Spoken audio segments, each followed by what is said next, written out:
ಮೋಹಿನಿ ಸಿದ್ಧಿ ಸಾಧನೆಗೆ ವಿಶೇಷ ಅವಕಾಶ. ನಮಸ್ತೆ ವೀಕ್ಷಕರೇ, ವಿಶೇಷ ಕಾರ್ಯಕ್ರಮಕ್ಕೆ ಸ್ವಾಗತ. ಮೋಹಿನಿ ಸಿದ್ಧಿ ಸಾಧನೆ ಅಂತ ಈ ಕ್ಲಾಸಸ್ ಅನ್ನ ಪ್ರಾರಂಭ ಮಾಡ್ತಾ ಇದ್ದೀವಿ. ಅನುಭವಿ ತಾಂತ್ರಿಕರಿಂದ ಮೋಹಿನಿ ಸಿದ್ಧಿ ಸಾಧನೆ ತರಬೇತಿ. ಈ ಮಾಂತ್ರಿಕ ಬ್ರಹ್ಮ ಸುಮಾರು 8,000 ಜನಕ್ಕೆ ತರಬೇತಿ ನೀಡಿದ್ದಾರೆ. ನಮಸ್ತೆ ಗುರುಜಿ, ಪ್ರತಿ ತಿಂಗಳು ತಾಂತ್ರಿಕ ತರಬೇತಿ ಬಗ್ಗೆ ಒಂದೊಂದು ಕ್ಲಾಸ್ ತಗೊಂತಿದ್ದೀರಲ್ಲ, ಈ ತಿಂಗಳಲ್ಲಿ ಯಾವ ತರ ಕ್ಲಾಸ್ ಮಾಡ್ತಿದ್ದೀರಾ ನೀವು? ನಾವು ಪ್ರತಿ ತಿಂಗಳು ತಂತ್ರ ಕಲಿಯೋರಿಗೆ, ಅದರಲ್ಲಿ ಆಸಕ್ತಿ ಇರೋರಿಗೆ ಪ್ರತಿ ತಿಂಗಳು ಒಂದೊಂದು ಕ್ಲಾಸಸ್ ಅನ್ನ ತಗೊಂತಾ ಇರ್ತೀವಿ. ಲಾಸ್ಟ್ ಮಂತ್ ಅಲ್ಲಿ ಪಂಚಕಾಳಿ ದೀಕ್ಷೆನ ತಗೊಂಡ್ವಿ. ಈ ಮಂತ್ ಅಲ್ಲಿ ಅದೇ ಮೋಹಿನಿಯ ಸಿದ್ಧಿ ಸಾಧನೆ ಅಂತ ಈ ಕ್ಲಾಸ್ ಅನ್ನ, ಅಂದ್ರೆ ಭಾನುವಾರ 28ನೇ ತಾರೀಕು ಈ ತಿಂಗಳು ಮೋಹಿನಿ ಸಿದ್ಧಿ ಸಾಧನೆ ಅಂತ ಈ ಕ್ಲಾಸಸ್ ಅನ್ನ ಪ್ರಾರಂಭ ಮಾಡ್ತಾ ಇದ್ದೀವಿ. ಗುರುಜಿ, ಮೋಹಿನಿ ಸಿದ್ಧಿ ಸಾಧನೆ ಅಂದ್ರೆ ಅದು ಯಾವ ತರ ಮಾಡ್ತೀರಾ ನೀವು? ಅಂದ್ರೆ ಈ ಮೋಹಿನಿ ಅನ್ನಕ್ಕಂಥದ್ದು ಒಂದು ಭೂತ, ಅಂದ್ರೆ ಒಂದು ಶಾಕಿಣಿ ಢಾಕಿಣಿ ಈ ರೂಪದಲ್ಲಿರೋದು ಒಂದು ಭೂತ. ಈ ಭೂತದಲ್ಲಿ ನಮ್ಗೆ ಏನೇನು ಕೆಲಸ ಆಗ್ಬಿಡತ್ತೆ, ಏನೇನು ಈ ಕೆಲಸಗಳು ನಮ್ಗೆ ಆಗ್ ಬರುತ್ತೆ ಅನ್ನಕ್ಕಂಥದ್ದೇ ಈ ಮೋಹಿನಿಯ ಕ್ಲಾಸ್. ಅಂದ್ರೆ ಇದರಲ್ಲಿ ಪ್ರೇತ ಬಾಧೆ, ಯಾರನ್ನ ಪ್ರೇತವನ್ನ ಅಟ್ರಾಕ್ಟ್ ಆಗಿದ್ರೆ ತೆಗಿಯೋದು ಯಾವ ತರ, ಮಾಡೋದು ಯಾವ ತರ, ಮತ್ತೆ ಇದರಲ್ಲಿ ಧನಾಕರ್ಷಣೆ ಮಾಡೋದು ಯಾವ ತರ, ಜನಗಳನ್ನ ಅಟ್ರಾಕ್ಟ್ ಮಾಡೋದು ಯಾವ ತರ ಅನ್ನೋದು ಈ ಮೋಹಿನಿಯಲ್ಲಿ ನಾವು ಕಲಿಬಹುದು. ಈ ತರ ಈ ಕ್ಲಾಸಸ್ ಅಂದ್ರೆ ಇದು ಯಾರು ಭೂತ ಪ್ರವೇಶ ಆಗಿರುತ್ತೆ, ಇಲ್ಲ ಮನೆಯಲ್ಲಿ ನಮಗೆ ಈ ತರ ಯಾರೋ ಇದ್ದಂಗ ಆಗ್ತಿದೆ, ಯಾರೋ ಹೋಗ್ದಂಗ ಆಗ್ತಾ ಇದೆ, ನನ್ನ ಮಕ್ಕಳು ಈ ತರ ಪ್ರೇತ ಬಂದಂಗ ಆಡ್ತಿದ್ದಾರೆ ಅಂತ ಈ ಕ್ಲಾಸಸ್ ಅನ್ನ ಮಾಡ್ತಾ ಇದೀವಿ. ಯಾಕೆ ಅಂತಂದಾಗ, ಯಾಕಂದ್ರೆ ಎಷ್ಟೋ ಜನಕ್ಕೆ ವಿದ್ಯೆ ಏನು, ಯಾವ ತರ ಏನು ತೆಗ್ದಿರ್ತಾರೆ, ಮತ್ತೆ ಬಂದು ಸೇರ್ಕೊಂಡಿರುತ್ತೆ. ಈ ತರ ತಂತ್ರ ಕಲಿಯೋದಕ್ಕೆ ತುಂಬಾ ಅನುಕೂಲ ಆಗತ್ತೆ. ಎಕ್ಸ್ಪೆಷಲಿ ತಂತ್ರ ಸಾಧನೆಯಲ್ಲಿ ಇರ್ತಾರಲ್ಲ, ಅವ್ರಿಗೆ ತುಂಬಾ ಅನುಕೂಲ ಆಗತ್ತೆ. ಇದು ಪುರೋಹಿತರಾಗಿರ್ಬೋದು, ಜ್ಯೋತಿಷರಾಗಿರ್ಬೋದು, ಈ ತಂತ್ರದಲ್ಲಿ ಅರ್ಧಂಬರ್ಧ ವಿದ್ಯೆಯನ್ನ ಕಲ್ತು ನನಗೆ ಎಷ್ಟೋ ಮತ್ತೆ ನಾನು ವಾಪಸ್ ಪಡಿತಾ ಇದೀನಿ, ಇದಕ್ಕೆಲ್ಲ ಒಂದು ಸೊಲ್ಯೂಷನ್ ಕೊಡ್ಬೇಕು ಅಂದಾಗ ಈ ವಿದ್ಯೆಯನ್ನ ಕಲಿಬಹುದು, ಏನ್ ತೊಂದರೆ ಇಲ್ಲ.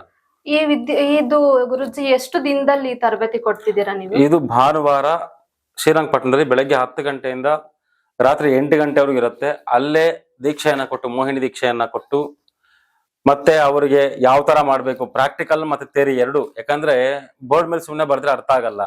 ಇಲ್ಲಿ ರಂಗೋಲಿ ಹಾಕಿ ಯಾವ ಜಾಗದಲ್ಲಿ ಏನೇನ್ ಇಡಬೇಕು, ಯಾವ ತರವನ್ನ ಮಾಡಬೇಕು, ಯಾವ ನಿಂಬೆಹಣ್ಣು ಯಾವ ಜಾಗದಲ್ಲಿ ಇಡಬೇಕು, ಅವರ ವಸ್ತುಗಳು ಯಾವ ಜಾಗದಲ್ಲಿ ಇಡಬೇಕು, ಅವನ್ನ ಎಲ್ಲಿ ಕುಳಿಸ್ಬೇಕು ಅನ್ನಕ್ಕಂಥದ್ದು, ಜನ ಅಟ್ರಾಕ್ಟ್ ಮಾಡೋದು ಯಾವ ತರ. ಈ ಮೋಹಿನಿಯಲ್ಲಿ ಆಲ್ಮೋಸ್ಟ್ ಜನ ವಶೀಕರಣ ಅನ್ನೋದು ಆಗತ್ತೆ, ಧನ ವಶೀಕರಣ ಆಗತ್ತೆ. ಮತ್ತೆ ಇನ್ನೊಂದೇನಂದ್ರೆ, ಈ ಪ್ರೇತ ಅಂಶಕ್ಕೆ ಸಂಬಂಧಪಟ್ಟಿದ್ದು ಹಲವಾರು, ಕೆಲವ್ರಿಗೆ ಯಾರಿಗೆ ಮನೆಯಲ್ಲಿ ಪ್ರೇತ ಬಾಧೆ ಆಗ್ತಾ ಇರತ್ತೋ, ಪ್ರೇತ ಬಾಧೆ ಅಂದ್ರೆ ಮೈ ಮೇಲೆ ಒಂದೇ ಅಲ್ಲ, ಮನೆಯಲ್ಲಿ ಏನನ್ನ ಪ್ರೇತ ಬಾಧೆ ಅಂಶಗಳಿದ್ರೆ ಯಾವ ತರ ಕಂಡುಹಿಡಿಯೋದು, ಯಾವ ತರ ಅದನ್ನ ತೆಗಿಯೋದು, ಇವೆಲ್ಲ ಹೇಳ್ಕೊಡ್ತೀವಿ. ಮತ್ತೆ ಮೋಹಿನಿ ಸಾಧನೆಯನ್ನ ಯಾವ ತರ ಮಾಡಬೇಕು ಅನ್ನೋದು ಹೇಳ್ಕೊಡ್ತೀವಿ. ಇದು ಗುರುಜಿ ಯಾರ್ಯಾರಿಗೆಲ್ಲ ಈ ತರಬೇತಿಯನ್ನು ಕೊಡ್ತೀರಿ ನೀವು? ಇದು ತಂತ್ರದಲ್ಲಿ ತುಂಬಾ ಇಷ್ಟಪಟ್ಟು, ಈ ತಂತ್ರದಲ್ಲಿ ಇದ್ದವ್ರಿಗೆ, ನನಗೆ ಈ ಮೋಹಿನಿ ಬಗ್ಗೆ ಗೊತ್ತಿಲ್ಲ, ಈ ಪ್ರೇತ ಅಂಶದ ಬಗ್ಗೆ ಗೊತ್ತಿಲ್ಲ, ಗೊತ್ತಿದ್ರೂ ಅರ್ಥ ಆಗ್ತಾ ಇಲ್ಲ ಅಂತ ಅವ್ರಿಗೆ ಈ ವಿದ್ಯೆಯನ್ನ ಹೇಳ್ಕೊಡ್ತೀವಿ. ಮತ್ತೆ ಯಾರಿಗೆ ಆಸಕ್ತಿ ಇದೆಯೋ, ಇದರಲ್ಲೇನು ಫಸ್ಟ್ ನಾವು ಇದರಲ್ಲಿ ಪಾಂಡಿತ್ಯವನ್ನ ಪಡಿಬೇಕು ಅನ್ನೋ ಅವಶ್ಯಕತೆ ಏನಿಲ್ಲ. ಸೊ ಇದನ್ನ ಆಲ್ಮೋಸ್ಟ್ ಪ್ರೇತ ಬಾಧೆ ನಿವಾರಣೆಗೋಸ್ಕರನೇ ಮಾಡಕ್ಕಂಥದ್ದು, ಮತ್ತೆ ಪ್ರೇತ ಅಂಶಗಳನ್ನ ಕಂಡುಹಿಡಿಯೋದಕ್ಕೆ ಮಾಡಕ್ಕಂಥದ್ದು ತುಂಬಾ ಅನುಕೂಲ ಇರುತ್ತೆ ಇದರಲ್ಲಿ. ಈ ಅರ್ಧಂಬರ್ಧ ವಿದ್ಯೆಯನ್ನ ಕಲ್ತು ಸುಮ್ನೆ ನಾನು ತಂತ್ರ ಪಂಡಿತ ಅಂತ ಹೇಳ್ಕೊಂಡವ್ರಿಗೆ ನಾ ಈ ವಿದ್ಯೆಯನ್ನ ಹೇಳ್ಕೊಡಕ್ ತುಂಬಾ ಪ್ರಯತ್ನ ಪಡ್ತೀನಿ. ಗುರುಜಿ, ಈ ವಿದ್ಯೆ ಹೇಳ್ಕೊಡ್ಬೇಕಾದ್ರೆ ಏನಾದ್ರು ರೂಲ್ಸ್ ಕಂಡೀಷನ್ಸ್ ಆತರ ಏನಾದ್ರು? ಆತರ ಏನೂ ಇಲ್ಲ, ಆತರ ಏನಿಲ್ಲ. ನೀವು ಸಿದ್ಧಿಗೋಸ್ಕರ ಒಂದು 5 ದಿನ ಮಾತ್ರ ಈ ಸಿದ್ಧಿಯನ್ನ ಮಾಡ್ಕೊಳ್ಬೇಕಾಗತ್ತೆ ನಾ ಹೇಳ್ಕೊಟ್ಮೇಲೆ. ಅದ್ರ ಮೇಲೆ ನಿಮ್ಗೆ ಯಾವ ತರ ವರ್ಕೌಟ್ ಮಾಡ್ಬೇಕು, ಏನೇನ್ ಸುಮಾರು ಇದರಲ್ಲಿ ಮೋಹಿನಿಯಲ್ಲಿ ನಿಮ್ಗೆ ಸುಮಾರು ಅಂದ್ರೆ 4 ರಿಂದ 5 ಪಾಠ ಇರುತ್ತೆ ಮೋಹಿನಿಯಲ್ಲೇ. ಅಂದ್ರೆ ಮೋಹಿನಿಯ ಆಕರ್ಷಣೆ, ಮೋಹಿನಿಯ ನಿವಾರಣೆ, ಮತ್ತೆ ಪ್ರೇತ ಬಾಧೆ, ಪ್ರೇತ ಆಕರ್ಷಣೆ, ಮತ್ತೆ ಒಬ್ರ ಮೇಲೆ ಪ್ರೇತವನ್ನ ಯಾವ ತರ ಬಿಡೋದು, ಮತ್ತೆ ಅದನ್ನ ತೆಗಿಯೋದು ಯಾವ ತರ, ಇದನ್ನೆಲ್ಲ ಹೇಳ್ಕೊಡ್ತೀವಿ. ಇವಾಗ ಸಾಮಾನ್ಯವಾಗಿ ಜನರು ಜ್ಯೋತಿಷ್ಯವನ್ನು ನಂಬೋದಿಲ್ಲ, ಬಟ್ ಜ್ಯೋತಿಷ್ಯಕ್ಕೂ ವಿಜ್ಞಾನಕ್ಕೂ ಸಂಬಂಧ ಇರುತ್ತೆ, ಅದ್ರ ಬಗ್ಗೆ ಏನಾದ್ರು ಹೇಳ್ತೀರಾ? ಜ್ಯೋತಿಷ್ಯ ಅನ್ನಕ್ಕಂಥದ್ದು ನೋಡಿ, ಪ್ರತಿಯೊಂದು ವಿಡಿಯೋದಲ್ಲಿ ಹೇಳ್ತಾ ಇರ್ತೀನಿ, ನಾವು ಡಾಕ್ಟರ್ಗಳಾಗಿರ್ಲಿ ಇದಾಗಿರ್ಲಿ ನಮ್ಗೆ ಬಂದಿರೋದೆಲ್ಲ ಯಾವತ್ತಂದ್ರೆ ಈಗಿನ ಕಾಲದಿಂದ ಒಂದ್ 200 ವರ್ಷ 300 ವರ್ಷ ನಮ್ಮ ಒಂದು ಈ ತಂತ್ರ ಅನ್ನಕ್ಕಂಥದ್ದು, ಜ್ಯೋತಿಷ್ಯ ಅನ್ನಕ್ಕಂಥದ್ದು, ಇದೆಲ್ಲ ನಮ್ಗೆ ತಾತ ಮುತ್ತಾತ ಅವ್ರ ತಾತ ಕಾಲದಿಂದ ಬಂದಿರೋದು. ಯಾಕಂದ್ರೆ ವಿಜ್ಞಾನಕ್ಕಿಂತ ವಿಜ್ಞಾನ ನಂಬೇಕು. ಈ ಕಾಲದಲ್ಲಿ ಆ ತರ ಇದೆ, ವಿಜ್ಞಾನ ನಂಬೇಕು. ಬಟ್ ನಾನು ಇದ್ರಲ್ಲಿ ಏನ್ ಹೇಳ್ತಿದ್ದೀನಿ ಅಂದ್ರೆ, ಯಾರು ಜನರು ಮೋಸ ಹೋಗ್ಬಾರ್ದು. ಹೌದು. ಅವರ ವಿದ್ಯೆನ ಅವರೇ ಕಲಿಬೇಕು, ಅವರೇ ನಡ್ಕೊಳ್ಬೇಕು, ಅವರೇ ಈ ತರ ವಿದ್ಯೆನ ಕಲ್ತು ಅವ್ರ ಮನೆ ಅವರೇ ಸಾಲ್ವ್ ಮಾಡ್ಕೊಬೇಕು.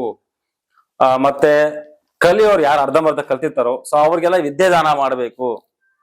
ನಾನು ಗುರುವಾಗಿ ನಿಂತ್ಕೊಂತೀನೋ ಬಿಡ್ತಾನೆ ನನಗೆ ಸಂಬಂಧ ಇಲ್ಲ, ಅವರು ನನಗೆ ಕಲಿಬೇಕು. ಅವರು ಅದು ನನಗೆ ಮೈನ್ ಇಂಪಾರ್ಟೆಂಟ್, ನನ್ನ ಗುರಿನೇ ಅದು.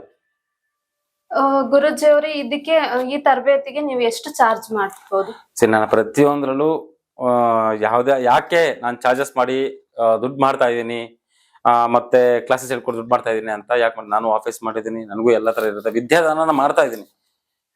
ಯಾಕೆ ಅಂದ್ರೆ ಅತಿ ಕಮ್ಮಿ ಇದ್ರಲ್ಲೇ ಇವತ್ತವರೆಗೂ ಒಂದು ದೀಕ್ಷೆಗೆ ಬೇರೆಯವ್ರು 60-70 ಸಾವಿರ ತಗೊಂತಾರೆ. ಅದು ನನಗೆ ಇಷ್ಟ ಇಲ್ಲ, ಯಾಕಂದ್ರೆ ವಿದ್ಯೆ ಕಲೀರಿ ಅಂತ ನಾನು ಕೊಡ್ತಾ ಇದೀನಿ. ನಾನು ಅತಿ ಕಮ್ಮಿ ಇದ್ರಲ್ಲಿ ನಾನು ಜನರಿಗೆ ಹೇಳ್ಕೊಡಕ್ ಹೋಗ್ತಾ ಇದೀನಿ. ಅವ್ರು ತಿಳ್ಕೊಂಡ್ಲಿ, ಅವ್ರ ಕಷ್ಟ ಅವರೇ ಪರಿಹಾರ ಮಾಡ್ಕೊಂಡ್ಲಿ ಅಂತ ನಾನು ಕೊಡೋದು ಯಾವತ್ತೇ ಆಗ್ಲಿ. ಈ ಮೋಹಿನಿ ಅನ್ನಕ್ಕಂಥದ್ದು ತುಂಬಾ ನಮಗೆ ಮನೆಯಲ್ಲಿ ಒಂದು ಅಶಾಂತಿ ನೆಮ್ಮದಿಯನ್ನ ತೆಗಿಯತ್ತೆ. ಅಷ್ಟದಿಗ್ಬಂಧನೆ ಯಾವ ರೀತಿ ಮಾಡಬೇಕು ಮೋಹಿನಿಯಲ್ಲಿ, ಈ ತರ ನೆಗೆಟಿವ್ ಪಾಯಿಂಟ್ ಮನೇಲಿ ಇದ್ರೆ ಯಾವ ತರ ಮಾಡಬೇಕು ಅಂತೆಲ್ಲ ಇದ್ರಲ್ಲಿ ಬರುತ್ತೆ. ಗುರುಜಿ, ಇದು ವಾಸ್ತು ದೋಷದಿಂದ ಏನಾದ್ರೂ ಬರುತ್ತಾ? ಇಲ್ಲ, ಇದು ವಾಸ್ತು ದೋಷದಿಂದ ಬರಲ್ಲ. ಕೆಲವೊಂದ್ರು ಮಠ ಮಂತ್ರ ಮಾಡಿ ಮನೆಯಲ್ಲಿ ಈ ತರ ಮಾಡಿ ಬಿಟ್ಟಿದ್ರೆ ಈ ತರ ಆಗತ್ತೆ. ಇಲ್ಲ ಅಂದ್ರೆ ನಾವು ಎಲ್ಲನ ಈ ಪೇತ ಅಟ್ರಾಕ್ಟ್ ಆಗ್ತಾ ಇರತ್ತೆ. ಅಟ್ರಾಕ್ಟ್ ಆಗೋ ಮನೆಗೆ ಹೋದಾಗ ಕೂಡ ಈ ತರ ನಡೀತಾ ಇರುತ್ತೆ. ಮನೆಯಲ್ಲಿ ಸಂಸಾರ ನಿಲ್ಲೋದಿಲ್ಲ, ಗಲಾಟೆ ಆಗೋಕಂಥದ್ದು, ಮನೆಯಲ್ಲಿ ಯಾರನ್ನ ಇದ್ರೆ ಓಡಾಡತರ ಆಗೋದು. ಸೊ ಈ ತರ ತುಂಬಾ ಅನುಕೂಲ ಆಗ್ತಾ ಇರುತ್ತೆ.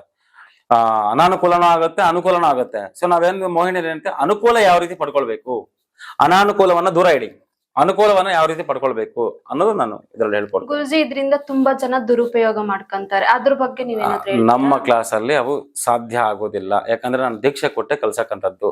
ನನ್ನ ವಿದ್ಯೆಯನ್ನ ಯಾವ್ದಾದ್ರು ದುರುಪಯೋಗವನ್ನ ಮಾಡ್ಕೊಂಡ್ರೆ ಆ ವಿದ್ಯೆ ಅಲ್ಲೇ ಸರ್ವನಾಶ ಆಗತ್ತೆ ಅಂತ ನಾವು ದೀಕ್ಷೆ ಕೊಟ್ಟೆ ಕಳಿಸ್ತೀವಿ. ಯಾಕಂದ್ರೆ ಅವನು ವಿದ್ಯೆಯನ್ನ ಅವನು ಮಾಡೋವಾಗ ಏನನ್ನ ಈ ತರ ದುರುಪಯೋಗ ಮಾಡ್ತಿದ್ದ ಆಟೋಮೆಟಿಕ್ ಆಗಿ ಗೊತ್ತಾಗ್ಬಿಡುತ್ತೆ. ಆ ದೇವಿ ಅಂಶದಲ್ಲಿ ಕೊಡ್ತೀವಿ ಅವ್ರಿಗೆ, ಭದ್ರಕಾಳಿ ಅಂಶದಲ್ಲಿ ಅವ್ರಿಗೆ ದೀಕ್ಷೆನ ಕೊಡಕ್ಕಂಥದ್ದು. ಆ ತರದಲ್ಲಿ ಏನನ್ನ ಇವ್ರು ಕೆಟ್ಟ ತರ ಯೂಸ್ ಮಾಡ್ಕೊಂಡ್ರೆ ಅದು ಯಾವೊಂದಿಗೂ ಫಲಿಸಲ್ಲ. ನಾವು ದೀಕ್ಷೆ ಕೊಡುವಾಗ ಹೇಳಿಡ್ತೀವಿ, ಇಂಥ ಕೆಲ್ಸಕ್ಕೆ ಇಂತಿಂಥ ಕೆಲ್ಸಕ್ಕೆ ಮಾತ್ರ ಆಗತ್ತೆ ಅಂತ. ಪರರಾಶ್ರಿ ವಶೀಕರಣ ಮಾಡ್ಕೊಳ್ಳೋದು ಈ ತರ ಎಲ್ಲ ಇದ್ರೆ ಖಂಡಿತ ಆಗೋದಿಲ್ಲ, ಅದು ಫಲಿಸೋದೇ ಇಲ್ಲ. ಅದಕ್ಕೋಸ್ಕರ ಈ ಸಾಧನೆ ಅಂದ್ರೆ ಮೋಹಿನಿ ಸಿದ್ಧಿ ಸಾಧನೆ ಬಗ್ಗೆ, ಅದ್ರ ಬಗ್ಗೆನೆ ನೀವು ಮಾತಾಡ್ಬೇಕು, ಅದ್ರ ಬಗ್ಗೆನೆ ತರಬೇತಿ ನೀಡ್ಬೇಕು ಅಂತ ನಿಮ್ಗೆ ಏನಕ್ಕೆ ಅನ್ಸ್ತು? ಅಂದ್ರೆ ನಾನು ಮೈನ್ ಕಾಣಿಸಿದಂದ್ರೆ, ಹಲವಾರು ಎಷ್ಟೋ ಜನ ಹುಡುಗಿರಾಗ್ಲಿ ಹುಡುಗರಾಗ್ಲಿ ತಮ್ಮ ಆಸೆ ಸುಮ್ನೆ ಭೂತ ಮೇಲೆ ಬಂದಿದೆ ಅಂತ ಆಟ ಆಡ್ಸೋದು, ಸುಮ್ನೆ ಮನೆಯವ್ರಿಗೆ ಟೆನ್ಷನ್ ಬೀಳ್ಸೋದು, ಅವ್ರ ಆಸೆಗಳು ಏರ್ಸ್ಕೊಂತ ನನ್ನ ಮೇಲೆ ಪೇತ ಇದೆ ಅಂತ ಹೇಳೋದು. ಆ ಪೇತ ಇದೆಯಾ ಇಲ್ವಾ, ಸುಳ್ಳ ನಿಜನ, ಮತ್ತೆ ಈ ಪೇತ ಅಂಶ ಅನ್ನಕ್ಕಂಥದ್ದು ಇವ್ರು ಸುಮ್ನೆ ಆಟ ಆಡ್ತಾ ಇಲ್ವಾ, ಇವ್ರು ಏನಕ್ಕೋಸ್ಕರ. ಈಗ ಒಂದು ಎಕ್ಸಾಂಪಲ್, ಮನೆ ನನ್ನ ಹತ್ರ ಒಂದು ಯಾವ್ದೋ ಹುಡುಗಿ ಬಂದ, ಅವ್ರ ಹುಡುಗಿ ಯಾವ್ದೋ ಇಷ್ಟಪಡೋ ಹುಡುಗನ್ನ ಮನೇಲಿ ಮದುವೆ ಮಾಡ್ತಾ ಇಲ್ಲ ಅಂದ್ಬಿಟ್ಟು ಆ ಹುಡುಗಿ ನಾಟಕ ಆಡಕ್ ಸ್ಟಾರ್ಟ್ ಮಾಡಿದ್ರು. ನಾನು 1 ಟೈಮ್ ತೆಗ್ದೆ, 2 ಟೈಮ್ ತೆಗ್ದೆ, ಸುಮ್ನೆ ನಾನು ಹೇಳಿ ಕಳಿಸಿದೀನಿ, ಬೇಡಮ್ಮ ಈ ಆಟ ಅಲ್ಲ. ನನ್ನ ರೂಮಲ್ಲಿ ನಾನು ತೆಗಿಬೇಕಾದಾಗ ಎಲ್ಲ ಒಪ್ಕೊಂತಾಳೆ, ಹೌದು ನಾನು ಈ ತರ ಹುಡುಗನ ಇಷ್ಟ ಮಾಡ್ದೆ, ಮನೇಲಿ ಒಪ್ಕೊಂತ ಇಲ್ಲ, ಅದಕ್ಕೆ ಈ ತರ ಮಾಡ್ತಾ ಅಂತ ಒಪ್ಕೊಂತಾಳೆ. ಅಲ್ಲಿ ಅವ್ರ ಅಪ್ಪ ತಗೊಂಡ ತಕ್ಷಣ ನಾಟಕ ಆಡ್ಬಿಡ್ತಾಳೆ, ನೀವು ತೆಗ್ದಿಲ್ಲ, ನೀವು ಮಾಡಿಲ್ಲ ಅಂತ ಹೇಳ್ತಾ ಇರ್ತಾಳೆ. ಸೊ ಈ ಜನಗಳಿಗೆ ಗೊತ್ತಾಗ್ಲಿ, ಜನಗಳಿಗೆ ಎಷ್ಟು ಈ ವಿದ್ಯೆನ ಇಟ್ಕೊಂಡು ಆಟ ಆಡ್ತಾ ಇದ್ದಾರೆ, ಜನಗಳು ಯಾಕೆ ಮೋಸ ಹೋಗ್ತಾ ಇದಾರೆ, 60,000 ಕೋಟಿ, 1,00,000 ಕೋಟಿ, 2,00,000 ಕೋಟಿ ಅಂತ ಯಾಕೆ ಮೋಸ ಹೋಗ್ತಿದ್ದಾರೆ. ಈ ವಿದ್ಯೆನ ನಿಮ್ಗೆ ಒಂಥರ ಗೊತ್ತಿದ್ರೆ ಇದು ಹಿಂಗೆ ಇರುತ್ತೆ, ಈ ತರ ಇರುತ್ತೆ ಅಂತ ಗೊತ್ತಿರುತ್ತೆ. ಮತ್ತೆ ಈ ತಂತ್ರ ಪಂಡಿತರಿಗೋಸ್ಕರ ಅರ್ಧಂಬರ್ಧ ವಿದ್ಯೆನ ಕಲಿತು ಜನಗಳನ್ನ ಪೀಡಿಸ್ಕೊಂಡು ಭಯ ಇಳಿಸೋದು. ಈಗ ಎಷ್ಟೋ ಜನ ತಂತ್ರ ಪಂಡಿತರ ಎಷ್ಟೋ ಜನ ಮೋಸ ಹೋಗಿರ್ತಾರೆ. ಯಾಕೆ ಮತ್ತೆ ಹೋಗಿ ಪ್ರಶ್ನೆ ಕೇಳಂದ್ರೆ ಅವ್ರೇನೋ ನಾನು ಮಾಡ್ಬಿಡ್ತಾರೇನೋ, ಅಯ್ಯೋ ಯಾಕೆ ಬೇಡ್ಬೇಕು ಸವಾಸ. ಈ ಕ್ವಶನ್ಸ್ಗೆ ಆನ್ಸರ್ ಕೊಡ್ಬೇಕು ಅಂತ ನಾನು ಬಂದಿರೋದು. ಇದು ಮಾತ್ರ ಎಷ್ಟು ನಿಜ ಇದೆ, ಎಷ್ಟು ಸುಳ್ಳಿದೆ, ಯಾಕೆ ನೀವು ಮಾಡಬಾರ್ದು? ಯಾಕೆ ಅವ್ರಿಗೊಬ್ಬರೇ ರಕ್ತ ಹರಿಯೋದು, ನಮ್ಗೆ ಅರಿಯಲ್ವಾ? ನಾವು ಮನುಷ್ಯರಲ್ವಾ? ಖಂಡಿತ ನಮ್ಗೆ ಹಾಗೆ ಆಗತ್ತೆ. ಸೊ ಅದಕ್ಕೋಸ್ಕರ ಇದನ್ನ ಜನಗಳು ತಿಳಿಬೇಕು. ಈ ಅರ್ಧಂಬರ್ಧ ವಿದ್ಯೆಯನ್ನ ಕಲ್ತಿರೋರು ಅವರು ತಿಳ್ಕೊಬೇಕು. ಅವ್ರಿಗೆ ಅನ್ಸತ್ತೆ, ಈಗ ಒಂದು ಎಕ್ಸಾಂಪಲ್, ನಾನು ಮನಸ್ಸಾಕ್ಷಿಯಾಗಿ ಹೇಳ್ಕೊಂತೀನಿ, ನಾನು ವಿದ್ಯೆ ಕಲ್ತಿದ್ದೀನಿ, ಇದರಲ್ಲಿ ನಾನು ಅಂಶ ಇದೆ ಅಂತ ನಾನು ಮನಸ್ಸಾಗಿ ಹೇಳ್ತೀನಿ.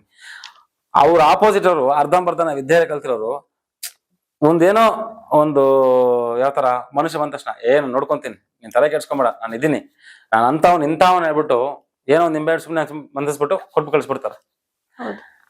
ಅವ್ರಿಗೆ ಏನಾಗತ್ತೆ ಅಂದ್ರೆ, ಆದಾಗ ಅವ್ರಿಗೆ ಇವ್ರು ತೆಗೆದ್ಬಿಟ್ರು, ಇವ್ರು ಒಳ್ಳೆಯವರು ಕೆಟ್ಟ ಈ ತರ ಬಂದ್ಬಿಡುತ್ತೆ. ನಾನು ವಿದ್ಯೆಯನ್ನ ಇರೋ ಹತ್ರ ಹೋಗಿ ನೋಡಿ, ಮರಕ್ಕಿಂತ ಮರ ದೊಡ್ಡದು. ವಿದ್ಯೆ ಇರೋರ ಹತ್ರ ಹೋಗಿ ಮಾಡಿಸ್ಕೊಳ್ಳಿ, ಚೆನ್ನಾಗಿರಿ. ಸುಮ್ನೆ ನಾನು ಅದ್ ಮಾಡ್ತೀನಿ ಇದ್ ಮಾಡ್ತೀನಿ ಅಂತ ಹೋಗಿ ಮೋಸ ಹೋಗ್ಬಿಡಿ. ಅದಕ್ಕೆ ಈ ವಿದ್ಯೆನ ನಾನೇ ಡೈರೆಕ್ಟ್ ಆಗಿ ಕಲ್ಸ್ಕೊಡ್ತಾ ಇದ್ದೀನಿ. ಡೈರೆಕ್ಟ್ ಆಗಿ ಎಲ್ಲಾರ್ಗು ಅರಿವಾಗೋ ತರ ಮಾಡ್ತಾ ಇದ್ದೀನಿ. ಇವತ್ತವರೆಗೂ ನಾನು ಕಲ್ಸ್ಕೊಟ್ರೋ ಕ್ಲಾಸ್ ಎಲ್ಲೂ ಫೈಲ್ ಆಗಿಲ್ಲ. ನಾನು ಕರೆಕ್ಟ್ ಆಗಿ ಮಾಡಿದವರು ರಿಸಲ್ಟ್ ಬರ್ತಾ ಇದೆ ಅಂತ ಹೇಳಿದವ್ರು ನಮ್ಗೆ ಜಾಸ್ತಿ. ಸೊ ಏನ್ ಮಾಡಕ್ಕೂ ಆಗಲ್ಲ, ನಾವು ಕಲ್ಸೋದು ನಮ್ಮ ಧರ್ಮ, ಕಲಿಸ್ತಾ ಇದ್ವಿ. ಅದನ್ನ ಹೆಂಗೆ ಉಪಯೋಗ ಮಾಡ್ಕೊಬೇಕು, ಯಾವ ತರ ಬಿಡ್ಬೇಕು ಅಂತ ಅವ್ರಿಗೆ ಬಿಟ್ಟಿರೋದು ಅಷ್ಟೇ. ಗುರುಜಿ ಅವರೇ, ನೀವು ಈ ಫೀಲ್ಡ್ ಬಂದು ಎಷ್ಟು ವರ್ಷ ಆಗಿದೆ? ನಾನು ಸುಮಾರು ಒಂದು 18 ವರ್ಷ ಆಯ್ತಮ್ಮ. 18 ವರ್ಷ ಆಯ್ತು. ನಾನು ಚಿಕ್ಕ ವಯಸ್ಸಿನಲ್ಲೇ ಒಂದು 7th 8th ಸ್ಟ್ಯಾಂಡರ್ಡ್ ಅಲ್ಲೇ ನಾನು ಹೋಗಿ ಕೇರಳದಲ್ಲಿ ಹೋಗಿ ಕಾಲಡಿಯಲ್ಲಿ ಕಲ್ತಿರೋಕ್ಕಂಥದ್ದು. ಆಲ್ಮೋಸ್ಟ್ ಕಲ್ತು ಅವಾಗಿಂದ ಮಾಡ್ಕೊಂಡು ಬರ್ತಿದ್ದೆ. ಆಮೇಲೆ ನನಗೆ ಯಾಕೋ ಇದು ಜಾಸ್ತಿ ಆಯ್ತು, ಜನಗಳು ನಮ್ಮ ಜಾಸ್ತಿ ಮಾಡ್ತಾ ಇದ್ದಾರೆ, ಇವ್ರಿಗೆಲ್ಲನ ಆಗ್ಲಿ ಈ ತರ ವಿದ್ಯೆ ಯಾವ ತರ ಇದೆ ಅಂತ ಇವ್ರು ತೋರಿಸ್ಬೇಕು ಅಂತ ನಾನು ಈ ಕ್ಲಾಸ್ ಸ್ಟಾರ್ಟ್ ಮಾಡಿದ್ದು. ಸೊ ಪ್ರತಿ ತಿಂಗಳು ಒಂದೊಂದು ಕ್ಲಾಸ್ ಮಾಡ್ತಾ ಇರ್ತೀವಿ. ಪ್ರತಿ ನೆಕ್ಸ್ಟ್ ಜುಲೈಯಲ್ಲಿ 5 ದಿನ ಕ್ಲಾಸಸ್ ಕಂಟಿನ್ಯೂಸ್ಲಿ ಇರುತ್ತೆ. ಆಗಸ್ಟ್ ಅಲ್ಲಿ ಒಂದು ಕ್ಲಾಸ್ ಇದೆ. ಈ ತರ ನಾವು 3 ತಿಂಗಳಿಗಾಗುವಷ್ಟು ನಾವು ಫಸ್ಟ್ ರೆಡಿ ಮಾಡ್ಕೊಂಡ್ ಬಿಡ್ತೀವಿ. ಸೊ ಈ ಜೂನ್ ಅಲ್ಲಿ ಮೋಹಿನಿ ಸಿದ್ಧಿ ಸಾಧನೆ ಅನ್ನೋದು, ಸಿದ್ಧಿ ಅನ್ನಕಂದ್ರೆ ನನಗಾಗ್ಬೇಕು, ಸಾಧನೆ ಅನ್ನಕಂಥದ್ದು ನಾನು ಕರ್ತವ್ಯರಿಗೆ ಕೊಡಕ್ಕಂಥದ್ದು, ನನ್ನ ಶಿಷ್ಯಂದ್ರಿಗೆ ಕೊಡಕ್ಕಂಥದ್ದು. ಸೊ ಈ ತರ ಇರುತ್ತೆ. ನನ್ನ ಟೆಸ್ಟ್ ಮಾಡಬೇಕು ಅಂತ ಬಂದವರು ಜಾಸ್ತಿ ಜನ ಇದ್ದಾರೆ. ಬರ್ಲಿ, ಅವ್ರಿಗೂ ನಾನು ಚಾಲೆಂಜಾಗೆ ತಗೊಂತೀನಿ. ನಾನು ಪ್ರತಿಯೊಂದು ವಿಚಾರದಲ್ಲೂ ನನ್ನ ಪ್ರತಿಯೊಂದು ಇದ್ರಲ್ಲೂ ನಾನು ಚಾಲೆಂಜಾಗೆ ಮಾಡ್ತೀನಿ. ಯಾಕಂದ್ರೆ ನನ್ನ ಜೀವನ ಚಾಲೆಂಜ್, ನಾನು ಮಾಡ್ಬೇಕಾಗಿರೋದು ಚಾಲೆಂಜ್. ತೋರಿಸಿ ಮುಂದೆ ಇಟ್ಬಿಟ್ರೆ ಸರೋಗುತ್ತೆ ಅಷ್ಟೇ. ತೋರಿಸ್ಬಿಡ್ತೀನಿ, ಬರ್ನಿ ತಗೊಳ್ಳಿ, ಇಷ್ಟೇ ಇರೋದು ಮ್ಯಾಟ್ರ್. ಅದಕ್ಕೆ ಹಂಗೆ ಹಿಂಗೆ ಅಂತ ತಿಳ್ಕೊಂಡ್ಬೇಡ. ನಾವು ಒಂದೇ ವಿದ್ಯೆಯನ್ನ ಕಲಿಸ್ತಾ ಇದೀವಿ, ಧರ್ಮವಾಗಿ ಮಾಡ್ತಾ ಇದೀವಿ, ಧರ್ಮವಾಗಿ ಇರ್ತೀವಿ. ಸೊ ಇದೇ ಭಾನುವಾರ 28ನೇ ತಾರೀಕು ಶ್ರೀರಂಗಪಟ್ಟಣದಲ್ಲಿ ಮೋಹಿನಿ ಸಿದ್ಧಿ ಸಾಧನೆ ಕ್ಲಾಸ್ ಬೆಳಗ್ಗೆ 10 ಗಂಟೆಗೆ ಪ್ರಾರಂಭ ಆಗತ್ತೆ, ರಾತ್ರಿ 8 ಗಂಟೆಗೆ ಕಂಪ್ಲೀಟ್ ಆಗತ್ತೆ. ಊಟದ ವ್ಯವಸ್ಥೆ ಎಲ್ಲ ನಾವೇ ನೋಡ್ಕೊಳ್ತೀವಿ. ಮತ್ತೆ ಬರೋ ಸಾಧಕರು ಕಪ್ಪು ಪಚ್ಚೆಯನ್ನ ಹಾಕೊಂಡು ಬರ್ಬೇಕಾಗತ್ತೆ. ಕೆಂಪು ಅಥವಾ ಕಪ್ಪು ಎರಡರಲ್ಲಿ ಒಂದೇ. ನಮ್ಮ ಒಂದು ಕ್ಲಾಸ್ ಅಲ್ಲಿ ಕಪ್ಪು ಬಂಟೆ ಮತ್ತೆ ಕಪ್ಪು ಮತ್ತೆ ಕೆಂಪು ಮಾತ್ರ ಹಲೋ, ಇನ್ಯಾವುದು ನಾವು ಹಲೋ ಮಾಡೋದಿಲ್ಲ. ನೀವು ಬರಕ್ ಮುಂಚೆ ನಮ್ಮ ಆಫೀಸ್ ಕರೆ ಮಾಡ್ಕೊಂಡು ಸೀಟ್ನ ಬುಕ್ ಮಾಡ್ಕೊಳ್ಳಿ. ಬೇರೆ 50 ಜನಕ್ಕೆ ಮಾತ್ರ ಮಾಡಿದೀವಿ ಅಷ್ಟೇ. ತುಂಬಾ ಜನಕ್ಕೆ ಮಾಡಕ್ ಆಗಲ್ಲ, ಬೇರೆ 50 ಜನಕ್ಕೆ ಮಾತ್ರ ಮಾಡಿದೀವಿ. ಸೊ ಅವ್ರು ಬಂದು ಕಲ್ತ್ಕೊಂಡು ಹೋಗಕ್ಕಂಥದ್ದು.